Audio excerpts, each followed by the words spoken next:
Hello and welcome back to another episode of the Mindsets podcast. We are in episode 48 and there might have been a little bit of a big gap between 47 and 48, but that is on my terms. There's all sorts of things going on behind the scenes that's going to make 2025 the biggest and best year to date for the Mindsets podcast. So thank you very much for bearing with. And I am back with another guest. So I'm joined here today by Katy.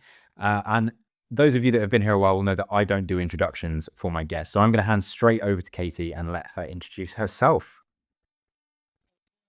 Hello, I'm not sure I'm very good at introducing myself, but I'm Katy and 34. And I guess my thing at the minute is this year I just finished, or in August, I finished a three month cycle around the coast of the UK to raise money and awareness of mental health and suicide. And that's kind of my sort of still part of my life. So that's big. What else? I love sport. We'll leave it there. Yeah, no, solid. I mean, I think the reason that we try and keep that bit brief as well, for those wondering why Katy's not opening the door on everything that's happened in her life, is because before we get in deep into Katy's life, we like to do what we call show and tell. So show and tell is the thing I did when I was younger. I used to love it in school. We used to all bring something cool into school and tell our whole class about it. And I absolutely love it. And I think it's a really good display of someone's character. So Katy's brought something along and I have absolutely no idea what it is. So I'm really excited to see what it is. Katy, do you want to show us your show and tell? And I'll do an audio description of whatever it is. Yeah, so it's actually a photo. I love show and tell as well. And actually, I was like, oh my God, I just couldn't think of anything because there's loads. But I'm obsessed with photos. I'm quite a visual person anyway. I love taking photos of people. I feel like it captures people and it tells a story. And I think that sort of says a lot about me as well. Like I love telling stories and like family history. I was with my gran and family last weekend and like we're just going through all these old photos and it's just history as well. So yeah, here we go. It's a photo and it's my lovely dad. I don't know if you can see it well, but he has just got the biggest grin on his face. And there's 3 cars in that picture. He was obsessed with cars. One of my best memories is he had an E-Type Jag that he completely did up from scratch. He was like, well, not scratch, but it was like pretty in bad condition. And then he won loads of awards and stuff. He was just like my weekends. I used to be the car washer of the family. So my weekends consisted of cleaning his nice cars, but getting paid for it. But I don't know if this is gonna I lost my dad. I mean, look, we're going to talk about this more, but I lost my dad to suicide when I was 17. And that's obviously quite dark, quite sad, and sometimes can take over the memories. But this one reminds me that, like, it wasn't all sad. He was really, like, he's so happy. And, it's just nice to see his face like that. One thing that I think is really nice is the sort of photo of it being with a car, which he clearly had a lot of passion about as well.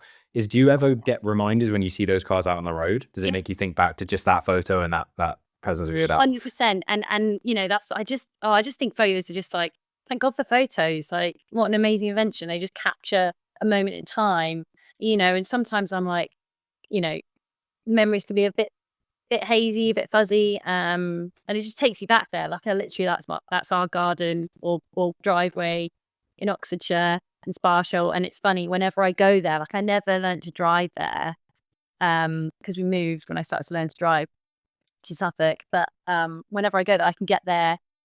I know the way like the back of my hand because we was on bikes and stuff as a kid. So yeah, it just encompasses quite a lot of good memories. Awesome. So when you mentioned that you were in Oxfordshire at the time, did you grow up in Oxfordshire, a young child? You were always there? Yeah, I was born. Amazing. Born in that house because the ambulance couldn't find. So, yeah. That's a good story. I like that. And when you were growing up, I think one of the things that you mentioned in your brief introduction was that you're a big fan of sport. Was that always the case when you were young as well? Yeah, pretty much. I struggled at school. I was never very good at school. I had to try like a lot harder, and but I was good at sport. Like swimming, I think my mum and dad had a little sailboat, and they were like, right, you guys need to learn how to swim. And my dad actually was a really good swimmer, so he taught me to swim quite early on. And then it was just something I was good at. And yeah, it's always been quite nice that no matter what happened at school, it was like, okay, I can beat everyone in a swimming race or something. It sort of was yeah, it was a bit and my mum actually told me a really interesting story about how my dad, because I was I didn't like being competitive. I hated it. But I really wanted to quit swimming when I was little, like being competitive. But my dad was normally the softie out of mum and dad, and he was like, no, I think she should keep doing it, because he could see that I was good at it, and it actually gave me so much grit to keep going, because then suddenly I was like, oh, I'm good at this, and then that gave me that streak of like real sort of determination and grit and like competitiveness, which my other like school and stuff, I was always really like, oh, I'm not very good at this, I'm not very good at this. So yeah, a whole lot of stuff with sport. With swimming, more specifically, was there ever a thought of like, how can I make this my thing? Or was it always sort of an addition to your life around kind of another idea in mind of what maybe growing up and being an adult and having a career might look like? That's really interesting. I don't think I ever thought it could be a career. I don't. I think no fault against mum and dad or anyone's. I just don't think, I think they were because I struggled at school. I think they were quite anxious because I was the oldest as well. I think they were quite anxious that I wouldn't get through school and stuff, and so they were very like, got to get a good career, and you've got to, and that's been sort of a bit of my trouble sometimes, is like, oh no, you've got to do it this way. And actually, I think I'm learning slowly that I don't do things normally, or I don't fit into that way. So yeah, I never really actually thought about doing something as a career, but I'm starting to kind of open up now a little bit. Yeah, I think I'm very similar. Sort of going through my teens, I felt like I was a little bit different, and I did rely on sport a lot. I probably wasn't doing as well as I should have been academically. I'm rather than being the oldest, I'm actually the youngest of of my two. I'm about to say my two siblings. I have one sibling. I'm the younger of the two of us. But she'd done fantastically well in school, academically, and so it was kind of like I should also do the same. And in theory, in my classes and that sort of thing, I did well enough. But when it came to the exams, I just didn't do very well. And I needed a different way of thinking. And I think I started to discover that with sport, which has kind of led to where we are now. And in the last year, I've completely flipped my whole life on its head, and kind of deciding to do things my way, and see how it goes. I'm falling behind you. I feel like I'm just starting to be like, like, yeah. It is absolutely terrifying, but I do think a lot of the persistence and that sort of thing, as you mentioned, comes from grit that you get from different areas of your life. And in particular, for me, it's sport, maybe for you as well with swimming, that sort of thing. But it also comes from when you kind of get through tough times. And teenagehood absolutely amplifies when tough times happen. But I'm aware age of 17 for you is a very, very sort of prominent age. Do you want to kind of introduce that? I mean, you briefly mentioned it beforehand, but kind of talk to us about that situation. Yeah, I mean, just to like bit of backstory before I was 17, like I grew up in Oxfordshire.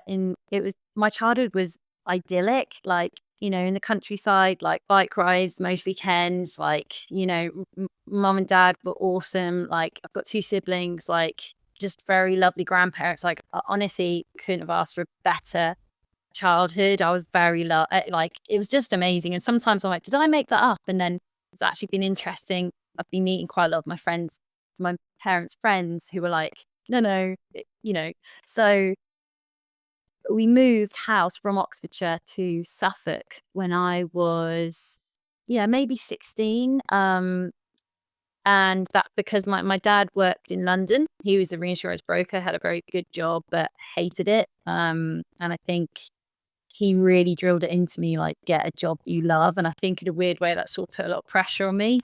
And he took voluntary redundancy. We moved to Suffolk, and everything kind of really went downhill for him. For me, it was actually the best thing because I ended up going to school which I loved. I felt like I was sort of more accepted to do drama and photography and sport and stuff. So I really, yeah. But for my dad, unfortunately, I just suddenly saw him sort of really deteriorate. Yeah, lots of things. I think a number of things happened. Like obviously he was the provider, he was the man of the family. And I think, not being able to earn as much, I think him and my mum's relationship, and he wasn't around his family, lots of things, I guess.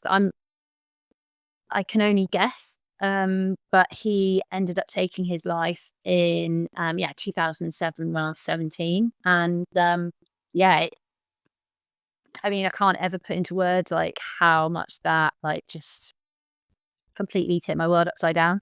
It was kind of complete, it felt out the blue. I mean, I now know he was ill. He was ill, and I could see that he was ill, but I guess I didn't think he was that ill, because I remember as a little kid I remember hearing a friend of a friend or something had taken their own life, and I remember asking my dad, like, what does that mean? And I remember him saying like, "Oh, we'll never understand, Katy."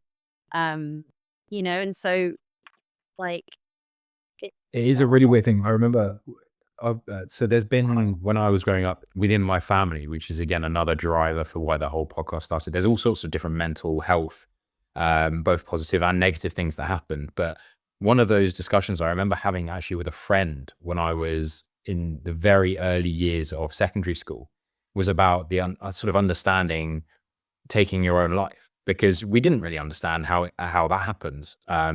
It, death at the time sort of seemed like it happened to old people, people that were too sick physically, or it happened by accident, and there was nothing really. There was no other thing. And it's a very, very hard thing to grasp, and it's one of those things that you hear of, but you don't really see it happen in the immediate, and that's the difficult thing, especially when you are so young, is because you're not trained, and you shouldn't be trained to look out for those sorts of things, because you should preserve your childhood, which in your sense, and a lot of people's sense, is almost idyllic when you think back to the naivety of how you see the world.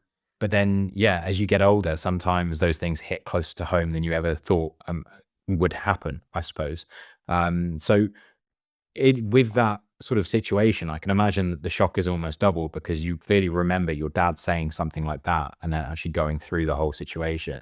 But you also mentioned that you are the oldest sibling.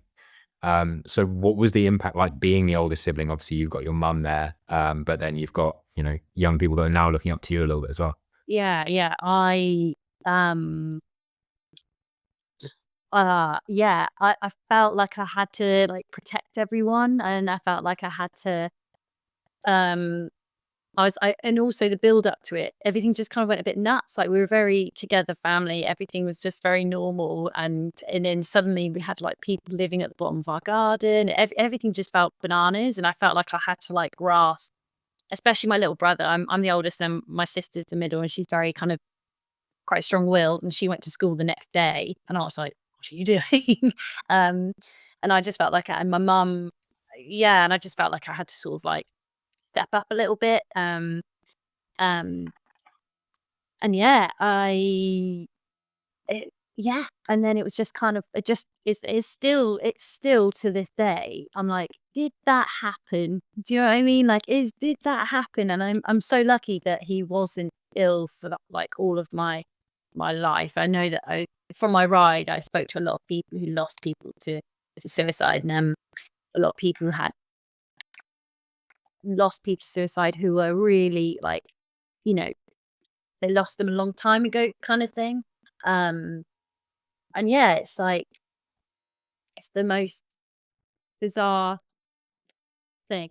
It's a very strange thing, and like we said, with you being the older sibling, but everyone deals with grief in a different way. So your slightly younger sibling would have dealt with that and wanted to go to school, I imagine, as a bit of a distraction. Yeah. I think one of the things that's difficult, and I'm not assuming anything by the way that you deal with grief, I wouldn't want to do that, but it kind of sounds like it's a bit of a tough position that you're put in as the older sibling, because you kind of almost have to you have to step up in a way that you said, but that doesn't actually allow you necessarily to process it in the way you would naturally, because you've kind of got to put this front on of I'm the oldest. This is how I handle it. This is how I'm going to make sure you guys are okay in any way you can.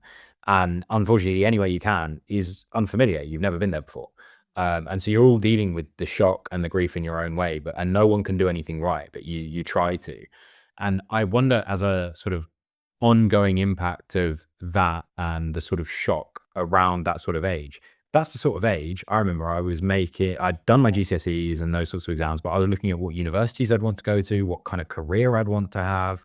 I can imagine that not only did it turn your world upside down in terms of the relationship and family sense, but it must have absolutely blown up what your sort of life plan was at the time. And sort of how did you resolve that, or kind of what was your next steps through that? That's very, and yeah, and also going back to the sibling thing as well. I think everyone handled it different. Like my little brother, he was the youngest. It's like so much pain for so many different reasons. Like he's the youngest, he's the only boy. He was so little, and like he didn't get a lot of time with dad. I got more time with dad. My middle sister, she was struggling with stuff, and it's just, yeah, on every aspect. But yeah, after that, I think for me, everything just got really, really, really just insignificant. Like I had a part-time job, and I was like, I don't want to do that. Everything just felt so insignificant and like pointless. I was like doing my drive. I remember learning to drive, and I just was like, I don't want to do that anymore. I didn't really, everything just felt so insignificant, and like I was really angry. I was angry at people. I went to school and people were crying about their breakup, and I was just like, oh, which wasn't like me. And I'm so glad that I managed to kind of get away from that, because I realized, oh, before dad died, it was my goldfish dying that was like, where I was crying. Um, but I think, and I quit things. So I actually everything just got a bit messy for a long time. I was trying to go to college. I quit college. I tried to go to university. I quit university. I was drinking so much. I know part of me is like, maybe that was just drying up, but also I think there was an underlying like sort fuck this. I Yeah, was yeah, that like, yeah. as you Completely go get up. that. Um, so I think, to be honest, that's why it's only really recently. I think and then so I went off not went off the rails, but I think life, went, yeah, everything. I couldn't really figure out what I wanted to do. I didn't really know what I wanted to do. I knew, and so life was just really weird for a really, really long time. And then suddenly I switched, and I was like, I've just got to like be really grounded. I've just got to get a really normal job and do really normal things and just be really normal. But that didn't even work. That didn't really work either, because I was like, I'm a square peg in a round hole here. This isn't me. I don't feel, and so I wasn't happy then. And to be honest, it's only really sort of the last couple of years that I've been like, oh yeah, maybe I don't need to do that to be happy, Yeah, I do. I completely understand that. One thing that I want to know is, obviously, we know, you and I, and maybe the listeners don't, but you mentioned it, that you cycled around the coast of the UK this year, which is a pretty road challenge, and we'll come to the actual challenge itself and kind of why that, and who fought. But what I want to know is, was there anything else that was kind of a bit rogue, that was a bit like that as a challenge, or anything you sort of did in your life to sort of get that spark or anything? I am I'm very play it safe. I think because because life has surprised me before, and I've always been like, I'm a little bit like, I'm a bit of a, I don't know if it's daredevil, but I like adventure. I like challenges, especially sport. And I've always kind of gone, oh, I'm going to sign up for that, because I think in life, I find I can be quite all over the place. Whereas sport, I love it because I'm right, I'm doing that half Ironman, or right, I'm swimming that 10K or whatever. And I just love it. I love a challenge. So I've always loved like signing up for something and doing it. So I've always done sort of like challenges, but it's always been like an event, you know, that's already planned and stuff. And so no, and I've always kind of played it safe. I've always been like, no, must go to university and must do the job and must play it safe. And there's just something that was like brewing away for a long time. And I was getting obsessed with people, especially women, that were doing these like cool solo ventures. And I was like, I was just obsessed. I was like reading these books and audio books and getting obsessed, like Jenny Graham and cyclist basically.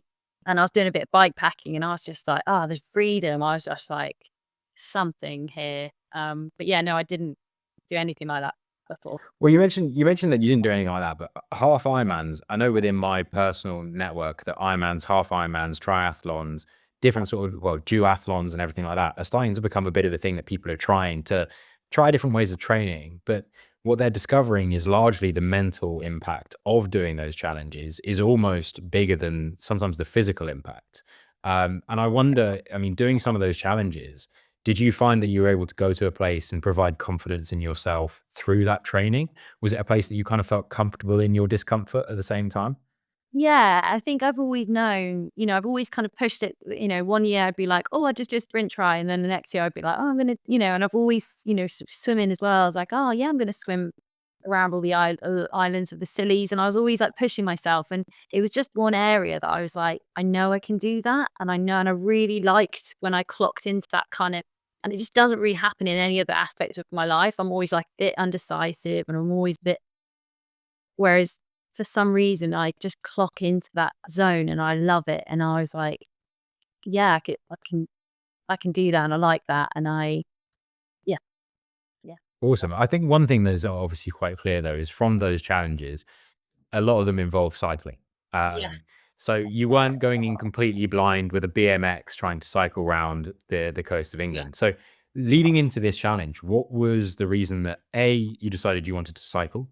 What was the reason B, that it only was going to be the coast? And C, what was the whole purpose of the challenge?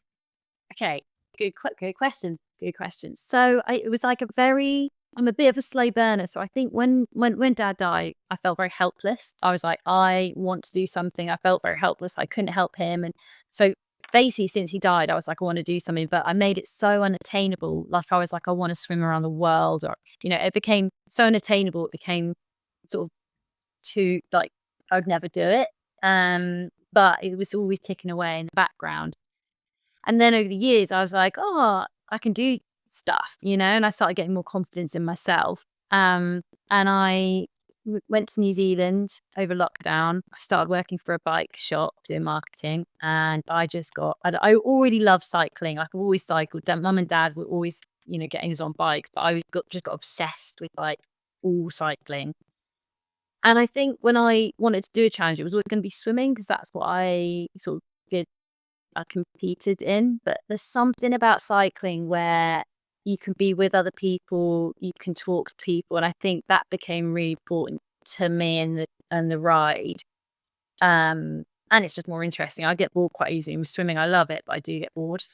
So I was like, Yeah. right. Um, and I just got a bit obsessed with bike packing when I was in New Zealand. And I was like, this is amazing. Um, so that's why I chose cycling.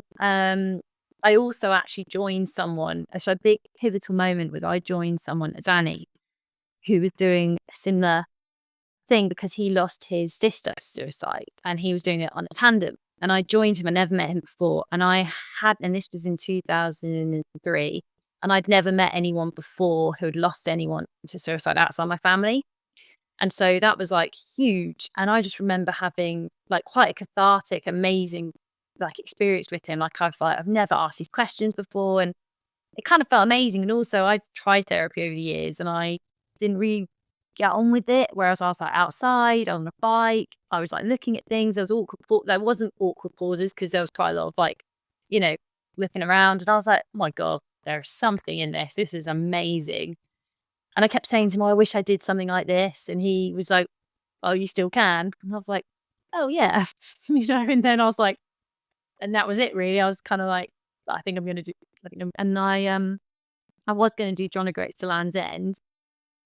And then I kind of like, I was in a job that I was still working in New Zealand. And I was like, oh, it's not really working. So, and then I was thinking, I love the coast. I love swimming. I love being by the sea. So I was kind of like, oh, I'm going to miss the sea a lot. And then I was like, why don't I just go around the whole coast?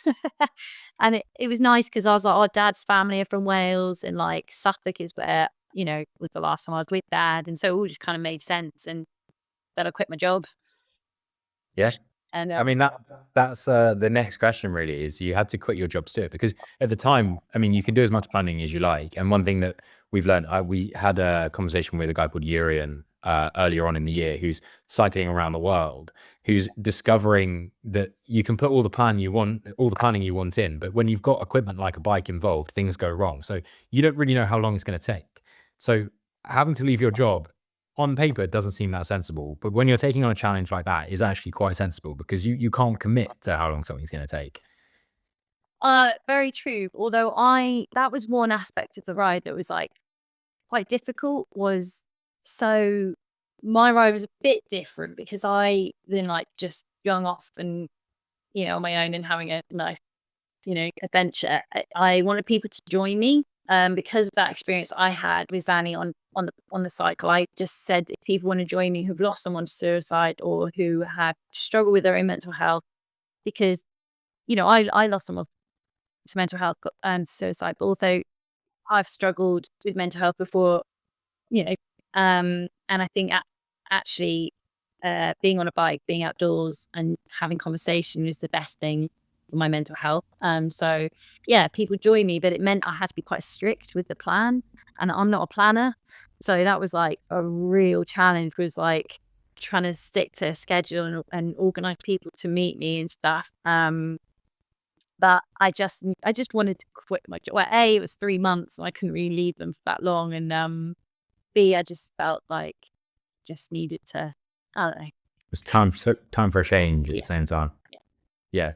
And well, the challenge, yeah, so you started off in Cornwall. You also finished in Cornwall. I believe it was 78 days long, just over 4,000 kilometers cycled, which is absurd. So yeah, when it came around, were you finding that you were quite excited, extremely nervous for it to begin? And then as it went on, did it just become this sort of endless slog, or because you were having those interactions with people, was it constantly enjoyable? Honestly, it was so like, it's so funny because it was very up and down, and it makes me laugh because it's like, oh, the hills and the highs and the lows, the hills and the declines, so it all kind of like linked up. But it was funny. There's a photo of me just before I leave, and it's with all my friends, or a lot of my friends came to wave me off, and it was all sunny, and I was wearing a white t-shirt, and it just is so funny because it's like that is just not how it went. It was like the white t-shirt had to go after the first day because it was so like, how am I going to keep a white t-shirt? And it wasn't sunny at all. It was like the rain. It was horrific for quite a lot of it, and I think it very much like the first quarter, was awful. I wanted to quit. I was having a terrible time. My bike got run over. I had to get a new bike. I was on antibiotics because I got like horse bike. I was really scared. I honestly, it was just like, I was like, this is not fun. This is not fun. And then then there was a sort of moment in the second half, where I was like, it was euphoric. I was like in Scotland, and I remember sort of crying about how beautiful and how proud I was of me, and also sad because I was like, oh, Dad, life's pretty beautiful and amazing, and you're not, So there was all that, but I felt really like I was like, oh my God, I've got this far. And then it got quite busy. Then I actually, because word got around. Then sort of like basically after I got halfway, after I got to John O'Groats, it got really busy, and I missed sort of being on my own, and missed the solitude and stuff. But I had amazing conversations. So and then I just didn't want to get back. Then I was like, oh, I just can't do it again. But, so it was a real mix. I was gonna say that last day, was there any relief that you didn't have to sit on that saddle anymore, or was it all kind of dread that it was all coming to an end and that challenge was done? Yeah, more dread. I think also I was so tired. Like I'd actually cried thinking about finishing because I was so like, proud of myself and like seeing my family. And I could, I was just like imagining like what it'd be like. And I was so, I think, emotionally drained. Like I had a lot of deep conversations for a long time and a lot of sleepless nights. I was so, and like not eating very well either. Like all these things you just don't, you think will be fine. And so by the time I got there, I was a little bit like overwhelmed and a bit like I didn't even cry on the last day. I was just so like gone. But Yeah. it was more building up to it. It was more dread actually. I was like, I don't want, you know, I love this life and I want this to be my life. I think so. This is something that I've experienced with various small challenges and some larger challenges that I have had, and I wonder if it's a similar thing. So, um, other people have weighed in on this to say, essentially, when it comes to perspectives on life and sort of the outlook, when you're doing something that's so majorly positive, to begin with, it can be quite daunting. Then you get into the middle bit where you kind of have accepted and you've now adjusted to what needs to be done. So whether that's essential tasks in your case, the amount you need to cycle and where you need to be, it becomes almost like a routine. And then as you're coming towards the end of the challenge and you start to appreciate the impact that it's had on you, ahead of it being over, that's the enjoyment bit because it's almost like your victory lap. You know that you know that you have done the thing that you didn't know if you could do. You're able to continue doing it because now you've got the habits of it. You know how good it feels, but unfortunately, all good things have to come to an end. So it is going to come to an end, and it's kind of that's the dread. I say to a lot of people when you're doing these challenges, you don't want them to end, and it doesn't make sense to people that haven't necessarily done something like that. And that's no fault on them at all. We're absolutely absurd trying to tackle some of these things, to be honest. But at that time, it can be quite scary because I can imagine as well that whilst you're having those conversations, you started maybe the first time you had a conversation like that, it would have been a bit nerving or you would have got quite nervous. But then towards the end, it becomes deeply, deeply comfortable. And it's similar with this podcast. I am not that nervous to sit down and have a great conversation with someone, but I can appreciate that my first ever one, I could barely speak. And I get to do that regularly. Fortunately for me, there's no end point with this. But when you were having those conversations, are they people that you'd never met before? Are they people that you now still talk to? Have they changed your perspective on your life as a result? Oh my God. So it's so funny when I left, before I left, people were like, this is going to change your life. And I was like, no, come on. No, it's not, like, but it has. And the conversations I've had like that I think that was the biggest, that was just the most powerful thing. Like, and also random people that I met who just opened up when I told them, like a lady in a shop said she lost her daughter to suicide. And like, we just had a hug and had a chat and and I think there's something about me saying safe space, like safe space for you to talk about this because, you know, I love my friends so much and they're there for me. I know they are, but there's not really been many occasions where I've sat down and said, oh, I want to talk about my dad and people don't want to ask and I don't want to, so it's just difficult. And, and it's not their fault, it's not my fault. It's just, oh, this isn't the right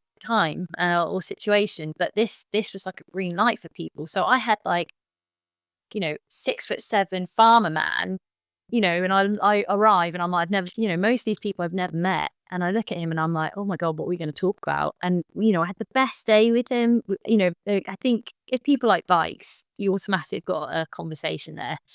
So, we just chat away about gravel bikes and races and stuff. And then, and then sometimes I found that I just like, if people want to talk about anything deep, then they can, but I don't probe it, and it would just come out really naturally. And I think people really, really wanted to. It was like, I've got a green light to be able to talk about this. And it was like men, and I think one old boy, he just had never spoken to anyone about how he was feeling. And yeah, it was like, wow, beautiful. And I've got some, I'm still writing thank you cards to people because I just had the most, some of those chats are like once in a lifetime chats. And I was just having them back to back, and it was like, oh my God, I need to really sit down and like process this and say thank you. Cause it was incredible.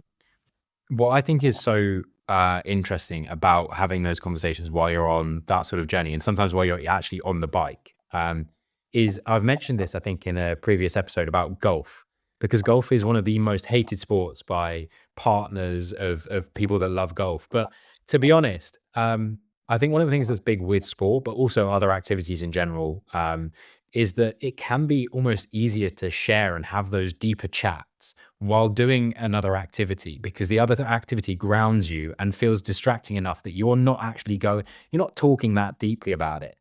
and that enables you to actually talk deeper about it. And so you do go to these places, and like you said, you've got two people that like bikes. So immediately there's something there to talk about, and that makes the start of the conversation a lot easier. And then through that trust of and understanding of a certain topic, and yes, in your case, cycling, in a golfer's case, both hitting a bad tee shot into the forest, there's a mutual ground to actually start having a conversation and also bring up other things that are somewhat related, whether that's a story about a similar sort of atmosphere environment, or something totally different. And I think that's one of the things that I love so much when it comes to training. Like, events are great. Challenges and doing them on the day, races, everything like that is great because that's the reflection of how your training's gone. But training is what keeps you coming back because it's the people that you're with, it's the experiences that you have there. Yeah. And I think that's one of the things that I find so interesting about doing an activity with people. And I would thoroughly recommend, if you need to have a conversation with someone, I wouldn't try and lock them down on a sofa, or have a deep, meaningful full conversation out in the smokers area on a night out. Don't do that. Try and plan something in, whether that's pottery painting, whether that is golfing, whether it's cycling or running, something like that, will kind of make it slightly easier, probably for the both of you as well. I don't know if you'd agree with that. Oh my God, 100%. Like, like just my own experience, like I've tried therapy and I'm like, you don't get it. I don't know. I do agree. I do think therapy is awesome. But I just think there's other ways as well. And I think there is some science behind it because I looked into this and there's like something about bilateral movement. And I just think in general, it's not too much pressure, you can just kind of like, and again, there's distractions. You're not just staring at each other and it just happens so naturally. And again, it's not too much focus on one thing. I had an amazing experience. And when I was training for the half Ironman, I remember doing it and I was like, is that it? And someone said to me, no, it's not the event. It's the training. That's the Exactly. thing. And I was like, oh, okay. And that made me feel a lot better because I was like, it gave me a reason to get up. I had people, I made some amazing friends out of it. And, I just think sport always makes me feel better as well. So it's like a beautiful combination of it all. Awesome. Well, while we're on the topic of kind of talking to other people, one of the things that we do on the Mindsets podcast is we do the listener questions. So for anyone that's listening and isn't aware, before I have a guest onto the Mindsets podcast, about 24 hours beforehand or in the lead up to actually recording, I like to put out some information, maybe even share who's coming on, to allow some people to ask some questions that are relevant either to you as a listener or actually just to get some more juicy info out. And it also takes the pressure off me asking all the right questions. So I love it. Now, I've got 3 questions here. The third one kind of counts as 2 questions, but I'll allow it because I think it is a good one. The first question is from Megan, and Megan asks, "What mental lessons have you learned from what happened with your dad, but also while you were cycling?" Wow, what mental lessons? Oh, that's such a good question. I think it's so difficult because sometimes I don't think some of it was right, like probably drinking too much. And but I think talking is a big one. I spent a long time on the ride talking about stuff. I think another mental lesson was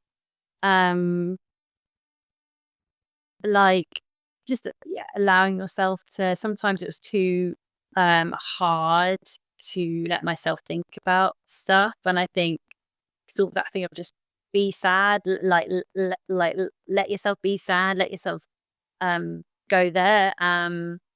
Also like being kind to yourself. I think I put a lot of pressure on myself all the time to like be good at this, be good at that, and I think especially on the ride, when I was struggling on the ride, I was like, you're doing okay. You're doing okay. And like yeah, that was a big one actually. Awesome. The next question's from Andrew. So Andrew has asked, what are the recommendations you could give for equipment if you were to do it again? What are the top 3 things that you might change or would bring this time that you didn't last time? Okay, so my tracker, I had a tracker and I just thought like, well, my friend lent it to me. And I just thought like, nah, Garmin tracker. But it was so good because it just made me, it made me feel really safe because I was on my own. And I was like, sometimes when I was really scared, I just thought it's okay because people can see me where I am. and it was just good when like in Scotland when I had no data, no signal, no nothing. I was like, okay, at least someone can see where I am. That was just like a real like comfort thing. And it's just an amazing bit of kit as well. So that oh my god, there's so much kit. Um, okay, this is a really silly one, but a pillow. So I had one of those blow up out kit pillows. I didn't have that at the start. I was just because I'm just like, just use your clothes, like it's fine, try to rough it and whatever. And then my friend who joined me was like, "Do you want this?" And I was like, because it folds up tiny, and it was just, oh my god, it made such a difference.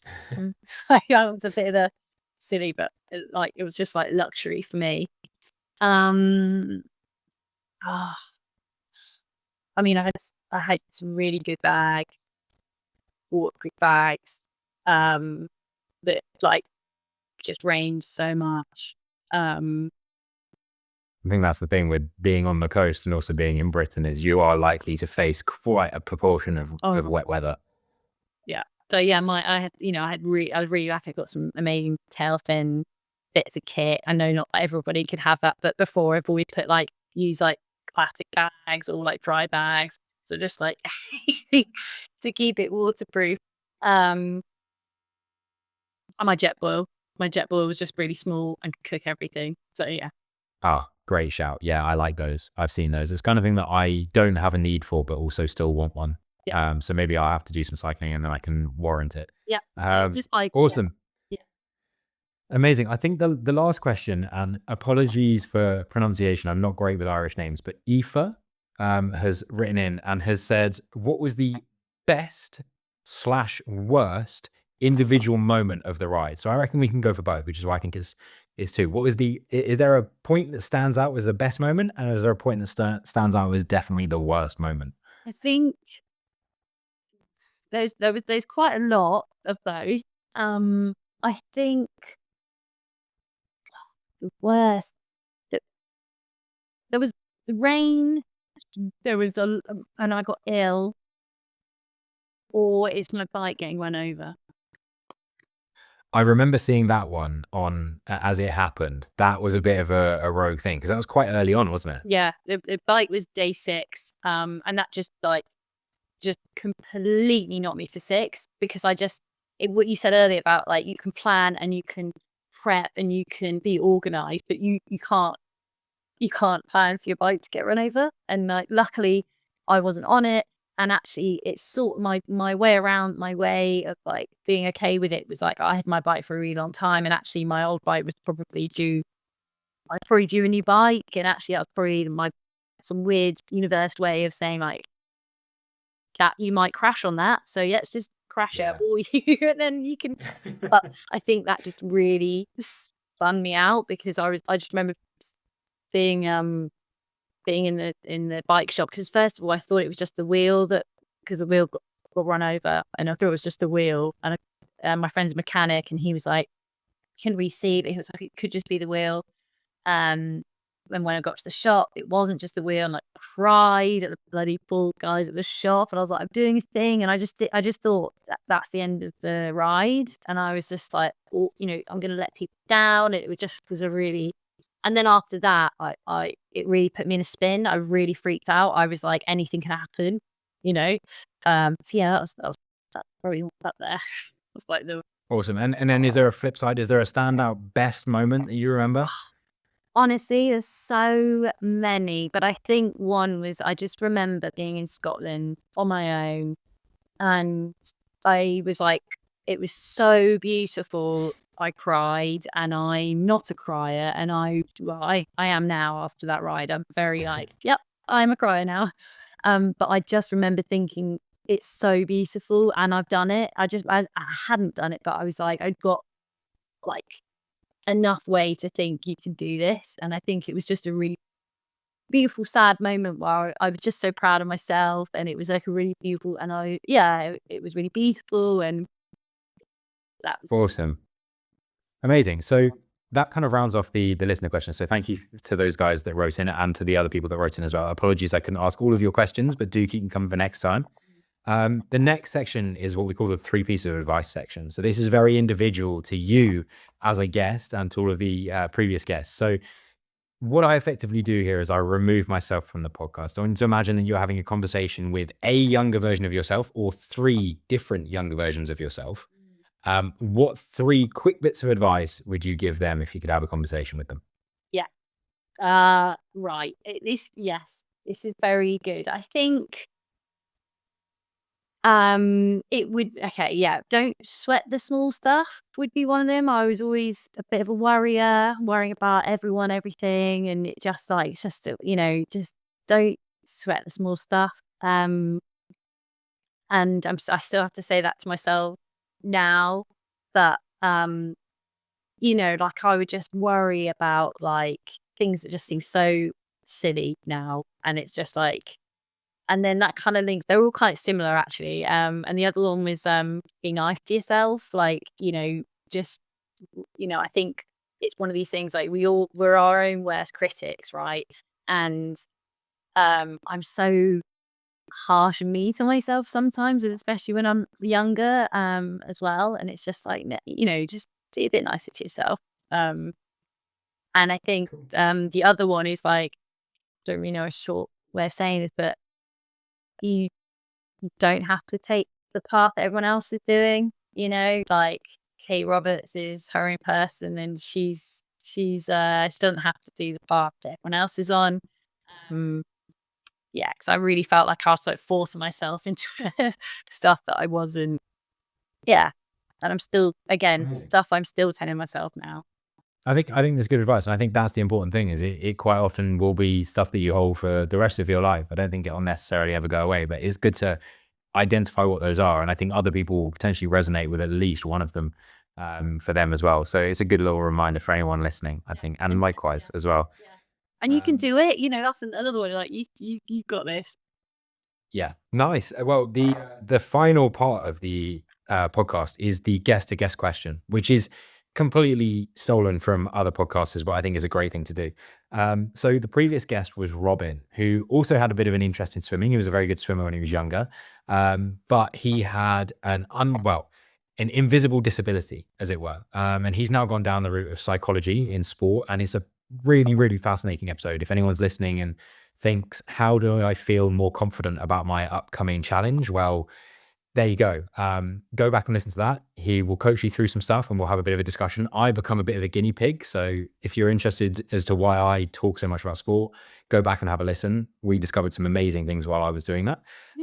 But Robin wanted to ask you the question, which was, if money was no object, you lived in an ideal world, what would you do as a career?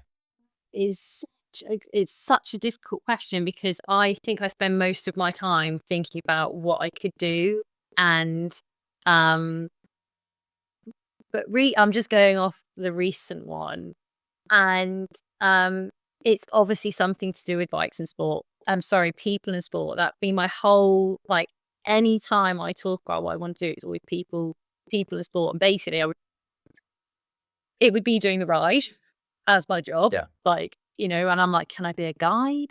So sorry, I'm going to split this into 2 because I can't decide. Maybe that'd be like cycling and talking to people all day. Don't know what that is, whether that's a guide or sort of being an interviewer, like the sport. I just think if you can run around and just see people in their moment, and just capture it a little bit. Photography or chatting I'm better at, or do more of. So yeah. Amazing. I think they're both good. And maybe you can find ways to do both and make that a reality, even in this world where money sadly is an object, and does have relevance. But I think it's a good thing to sort of remind yourself on a daily basis of, like, if all of this construct of finance and economics wasn't a thing, what would I be doing? And in reality, you could probably give it a good go now. And that's exactly what I'm sort of in the midst of, is like, can I open a bike cafe? Can I do bike guiding? And yeah. Well, if you decide to go with either of those in 2025, because we're very, very close to that, then obviously do let us know. We'll be happy to share it so all the listeners can come in and have a chat with you while they're on their mid-ride, or join you on a ride. But I need to ask a question that you want to give to the next guest when they come on, what sort of thing would you like to ask? I don't know. Well, I think, and I'm sorry if this has been said before because it's a classic one. I think one I always think's great is like if you had a super, what would it be? Or I actually don't think that's been asked before. oh my god, I'm just like Out of interest, if you could have a superpower, what would be yours? yeah. Oh, mine. Um, it would be able to breathe underwater. That makes swimming a lot easier. Yeah, and just for sure. surfing and everything. I just the underwater is this most incredible world, and just be able to like dive in and just get you under there for it.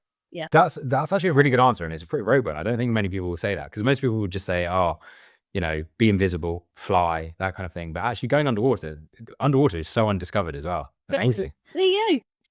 Very good. Well, I want to say a massive thank you for joining me and a massive well done on completing your challenge as well. I do have one last question, which is just me being nosy. Are we likely to see Katy taking on any other challenges anytime soon? Oh, I get asked this so much. Not right now. I think right now I'm just sort of grounding myself a little bit and just kind of like, yeah. But I think I've definitely shown myself what I can do, and yeah, there'll be no stopping me. But 2025 might just be a bit of like rest and recover. Awesome. I think that's fair. I think with you trying to decide what's next for you, it doesn't necessarily have to be a challenge. It could be the career, and then it could also all tie into each other. So again, I want to say a massive thank you. You're an inspiration. I hope that a lot of people are dusting off their bikes going into the new year, sort of trying to do dry January and fill that time with actually coffees and cycling would be good. Then yeah, and likewise, I will make sure that your social media is tagged. But is there anywhere in particular people could find you to reach out to you? Um, no, not really. Just my Instagram Saddle to See. I think there is a website Saddle to See, but that's a little bit dormant at the minute. So yeah, Instagram. Amazing. And for anyone listening, if you weren't really aware of the podcast before you accidentally clicked on it or you clicked on it by choice, then welcome. This is the Mindsets podcast. So on all forms of social media, it is at mindsets_podcast. Same for YouTube, which means you get to watch the show and tells and kind of get to know the faces behind the voices. So feel free to go over there. If you can follow, drop a like, drop a share. The messages from each episode go further, and that way we can fix some problems with the fitness community as well at the same time. So a massive thank you to everyone for listening. And again, a massive thank you to you, Katy, for joining. And I look forward to seeing you all in the next episode. With